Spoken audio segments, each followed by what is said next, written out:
Hey everyone, welcome to the Garden Science channel. I'm your host Jim. Today I'm going to show you how to up pot your new plant. Well, mother, my roots are in your garden. My skin is the color of a pearl. From you like a flower I am growing. Into you one day I shall return. So now your plant arrived either through shipping or you went and picked it up at a nursery. The next thing you're going to want to do is pick the pot size. Ideally something that will be as deep as the ones that these come in, is usually a gallon nursery pot. So you don't really want to disturb the root ball too much. If you can't find one that's deep enough but wider, you can kind of manipulate it a little bit, but not too much.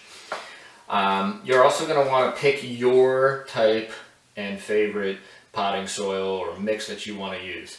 I like doing the organic soil side. I went down to a local place and they actually had this. I never worked with this soil before, but it's something just because I'm out here traveling and it's a quick, easy way of using it. Note on that, if you're using something with more of a peat moss, know that that will hold moisture a lot more. And if you're using a pine bark, that can dry out a lot more. So that really kind of depends on how you're going to utilize this. This actually has both, and it's going to be a pretty decent mix because this plant's going to be outside during the warmer months, and then during like the deep winter, it's going to be pushed back inside. This plant likes to grow pretty big if you want to, but you can prune it and still gives a decent amount of fruit. So anyways, you're going to, I like to fill a little bit of the pot up with some soil, and then I like to pull it out. Sometimes I like to pre-wet it, but this one I didn't. I'm happy that I made a mess.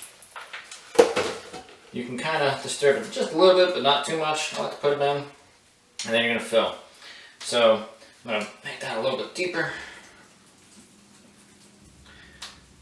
There you go. And then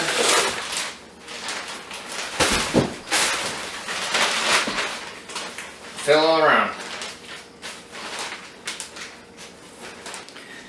So when you're putting the soil in, you don't want to really compact it down too much. You just kind of want to keep it, securely in place, and then you just start putting more around it. This soil itself, again, never really worked with it, but it seems like it already has enough nutrients and its pH balanced right now, so I don't have to really be, adding anything to it. I'm just going to let this one ride for a few weeks, and then we'll see how that goes, and if I have to feed, I will adjust into some type of schedule for that. But for right now, this is just a video on how to take it into another pot. Now usually you might want to go maybe an inch on each side as you're up potting, but like I said, for this one, it's going to be growing into it. And another reason why you might want to not pick like a super big pot is because you're just going to be wasting a lot of water, and the roots and the plants are not going to be, or the plant roots won't be actually absorbing it, and you're just going to be watering the soil, which has its benefits, but also potentially a waste of time. So you don't have to go too big, too quick. You could just do it over time. So just kind of giving it its space, its room. For these, since these plants are also grafted, you're not going to want to bury it all the way up to the graft. You want to, keep it kind of still obvious that there's a graft, and then there is a,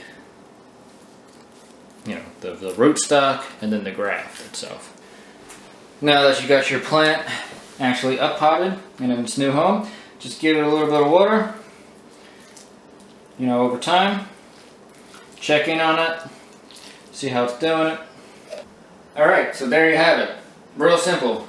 Plant in a new pot. It's up potting. It's pretty simple. Don't have to overthink it. You just pick the pot that you want to use, something that you want to move around or not move around, the substrate you want to use, how often do you want to water it, how often do you want to feed it, and then you just keep it in a nice sunny area, but not super sunny because it's another topic we'll go over. But for right now it's winter, so these are going to be staying inside until the weather stays pretty consistent, and then it's going to move outside. If you want to trim it up so it can bush out, we'll go over pruning. And just don't go put all the soil all the way up to the graft point. It's really that simple, guys. So again, if you got any questions, put down a comment down below. I'll get back to you. And remember, together we'll grow a better future. Talk to you later. Peace.